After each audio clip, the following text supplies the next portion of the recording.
What is going on, everybody? Welcome back to Locked in Politics, and today we are going to be doing an election prediction just 17 days away from Election Day. Let's get right into it. We're going to start with Vice President Kamala Harris and her safe states. These are states that I have her winning by 10 points or more.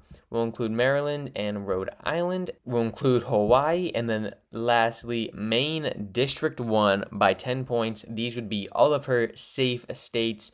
Now we'll go to Donald Trump and his safe states. We'll include Montana, a lot of the West and Northwest.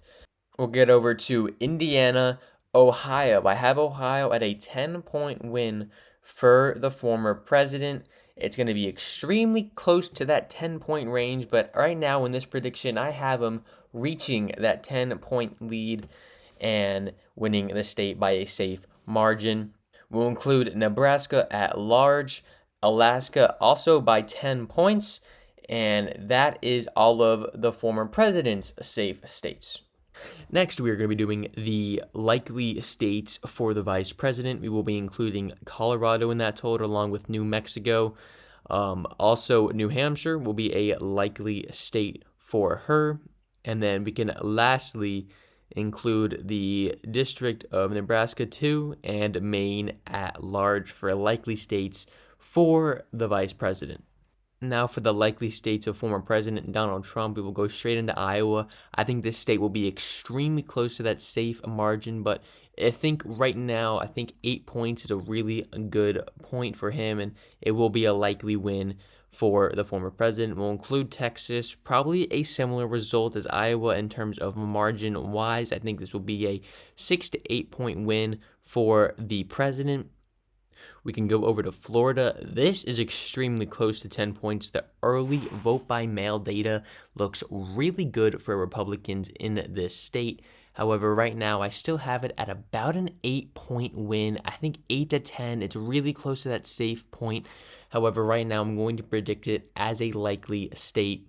And for the last likely state in this prediction, well, it's a district. It's going to be Maine District 2 for the former president, putting him at 219 and Vice President Kamala Harris at 203.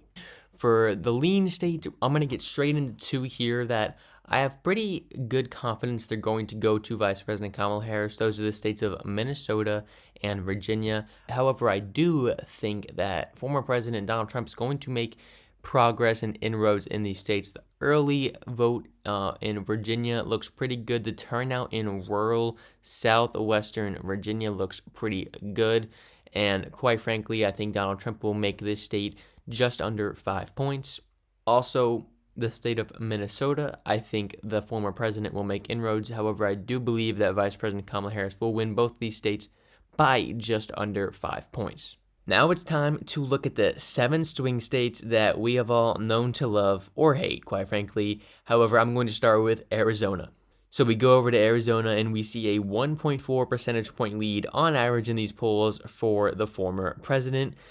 You see a New York Times Siena poll has Trump up 5. Of course, CBS has him up by 3. And then Trafalgar, which you would think would be the most right out of all of these, most Republican friendly, is actually less than some more liberal pollsters that you would think would be more favorable towards the vice president. However, RCP average has it at 1.4. I think that number is pretty accurate. I have this state at about 2 to 3 points for the former president at a lean margin. Next, we're going to go to the state of North Carolina, actually. So we'll go over there and look at their polls first. And what you'll see is a 1-point lead even for the former president. In fact, there was only one poll, and it's a Quinnipiac poll. It tends to lean a little more left in terms of their polling data. Other than that, everything else is a tie or a Trump up. Of course, you have Rasmussen, which people say does lean a little more towards the right, having Trump up 5, and then a bunch of other polls as well, having Trump up by 1 or 2. This is a really good spot to be in for Donald Trump for North Carolina. And you look at the early vote by mail and the early vote data, and it looks really good. Republicans have made good progress. They're only down, I believe it's 10 points in the returned vote by mail. It's a really good spot for them to be in. And with that being said, I have this state going to the former president by a lean margin, a 1 to 3 percentage point lead for the president. I think he will do better than he did in 2020. In fact, I think he will do significantly better by about a point or two, which is pretty important in these swing states. I think he can win this state by 2 or 3 points, and that would be a pretty big win, a statement win for a state that Vice President Kamala Harris is desperately trying to swing her way. Next, we'll look at the state of Georgia and its 16 electoral votes. We will look at the polling data there. And it's very similar to North Carolina. Donald Trump up by just over 1 percentage point. And something really interesting in Georgia was this Quinnipiac poll that came out just about a week ago. And it shows Donald Trump up by six percentage points in the state of Georgia. And that's a really important and big margin there, especially for a pollster that could lean more towards the left. And really, you see down the board, it's really mostly just Trump up in this state, which is a really good spot for him to be in, exactly where he wants to be, up by 1. And I tend to agree with this RCP poll personally. I think it'll be a lean Trump win in Georgia. Again, a 1 to 3 percentage point lead and win for him. I think North Carolina and Georgia will vote extremely similar in this election. Could be wrong on that, but I am going to predict that they're going to vote extremely similar and both go for the former president by a lean margin. That gives him 262 electoral votes, just 8 away. And we will go to Nevada next. So we'll go there and look at the polling data in Nevada. It's extremely tight there. Just a 0.5 percentage point lead for the former president. And a huge reason for that is because of this Wall Street Journal poll that has former President Donald Trump up by a whole 6 points. No way he's going to win Nevada by 6. That's just the honest truth. However, everything else has either Trump or Harris up by 1. It's extremely close in Nevada. There's no doubt about that. The early vote data in Nevada does look pretty good for Republicans. The votes that have been returned are actually more Republican than Democrat, so it's a good spot for Donald Trump to be in. With that being said, in this prediction, I have Nevada being one of the closest states in this election as a tilt win for the former president, giving him 268 electoral votes. Lastly, we will get to the Rust Belt, and you can see the math and do the math that Donald Trump would just need one Rust Belt state in my prediction to be the next president of the United States. So with that being said, let's get straight into it with the state of Wisconsin. We can go to the polling data there. So you look at Wisconsin, and of course, it is one of the closest states RCP has. It is a 0.1 percentage point lead. A statistical tie, we can put it there. However, you look at the polls that have Donald Trump up, and it looks pretty good. Rasmussen, this is something I found interesting. Rasmussen, a pollster, which, tends to lean a little right. People say, it was actually pretty accurate in 2020. However, people say it tends to lean right. You look at Quinnipiac, a poll that seems to lean more towards the left. They both have the former president up by 49 to 47. So that's something I definitely looked at and was like, I took that into consideration. And quite frankly, in this state, I have a hunch that Donald Trump is going to do a little bit better than people are anticipating. I have him winning the state, not only by a tilt, but by a lean margin, a 1 to 3 point lead. I really think the number 2, I really think he's going to win this state by 2 points, just over 2 points seems to be his number in this state. I can see him winning that, and frankly, that gives him the election, 278 electoral votes. However, we'll still get into Michigan and Pennsylvania, of course. We can go to Pennsylvania now, where you're going to see a race that is favoring Donald Trump, actually, but just narrowly a half a percentage point lead in the state of Pennsylvania. And you look at the polls, and, they're extremely tight. There's no doubt about that. And taking that into consideration, I really don't think that this state will be decided by over a point. I think it will be decided by under 1 point for whoever wins it.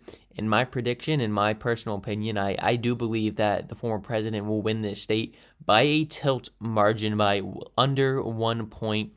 Honestly, probably by 40 to 50,000 votes. The early vote data looks better for Republicans than it did in 2020. They made a bit inroads there. And of course, Democrats will probably do a little bit better in the election day vote. However, I don't think it'll be enough. I think Donald Trump will build enough of a lead in the election day vote to where the mail-in will just fall short for the vice president, and Donald Trump will win this state by 40 to 50,000 votes. Next, we'll look at Michigan as the last state. We go to Michigan, and you see almost a 1-point lead for Donald Trump. And something I really found interesting in Michigan was 2 polls in particular. One is the Quinnipiac poll, which had Trump up 4, tended to lean left, but it has Trump up 4. That would be astonishing. It's an astonishing poll to come out, just the fact that it was Quinnipiac, but also having Trump up 4, you'll notice that's the largest margin for any pollster, for any candidate in Michigan. That's a big poll. And then lastly, Insider Advantage, they nailed Michigan on the nose in 2020. They said Biden by 2, Biden won by just over 2. So very good poll there that they had, and I want to really take into consideration this poll, which also has former President Donald Trump up by 2 points, and overall the aggregate has him up by just under 1 point. And I tend to agree with this. I think it could be a little bit tighter than that, but I do see it being under a point, a tilt margin for the former president, giving him a sweep of the Rust Belt, and not just a sweep of the Rust Belt, but a sweep of all 7 swing states. I have former President Donald Trump at 312 electoral votes and Vice President Kamala Harris at 226. My current prediction now would be the Senate would be about 52, 53 seats for Republicans, and for the House, that Republicans would just narrowly improve on their numbers they have currently by probably 5 to 10 seats. For the popular vote, I could really see it going between a 0.5 point Donald Trump win in the popular vote to a 2-point Harris win.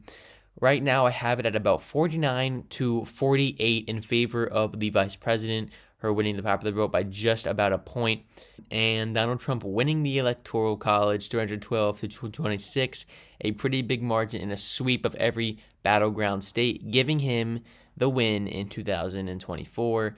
Thank you guys so much for watching, and I will see you guys in the next one. Peace.